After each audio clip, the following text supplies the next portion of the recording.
So they worked out a non-prosecution agreement with Jeffrey Epstein, and then they sealed it.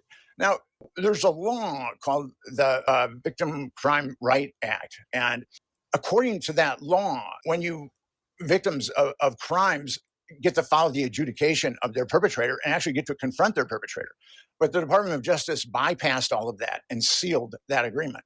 And then it was appealed, and the judge in Florida, Judge Mara, ultimately wanted to unseal it, but then the feds appealed his decision, and it was decided in the 11th Circuit.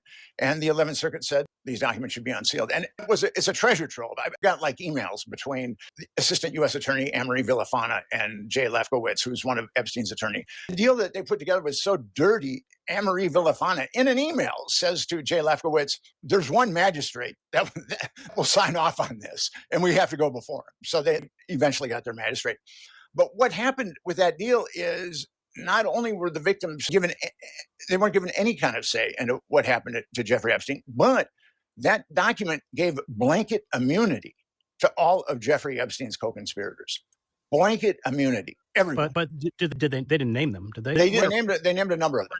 Yeah. 4 that were named, and then others who were unnamed. Is that correct? So yes, there were 4 that were named, but then it's very definitive. It gave blanket immunity to everybody, anybody that was associated with Jeffrey Epstein. So after that, the feds made a deal with the state, and Epstein was supposed to get 18 months, and then he served 13. And he would go out during the day, and he would actually molest underage girls while he was. He only had to be in the cell at night. At night, yes. Right? So he would molest underage girls when he was ostensibly incarcerated.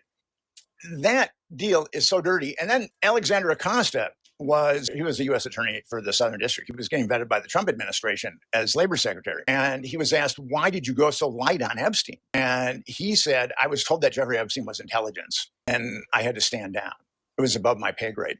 There's only, and I looked into this, and I've talked to various legal scholars, there's only 2 people in the government that can tell a U.S. attorney to stand down. One is the Attorney General, and one is the President. And this was in 2007. So the Attorney General was Alberto Gonzales, and the President was George Bush II. And I can't imagine that an Attorney General is going to tell a U.S. attorney to cover up a nationwide pedophile network without getting the okay from his boss, the President. He's not going to go out on a limb like that. So the Epstein case was covered up at the very apex of the Bush II administration.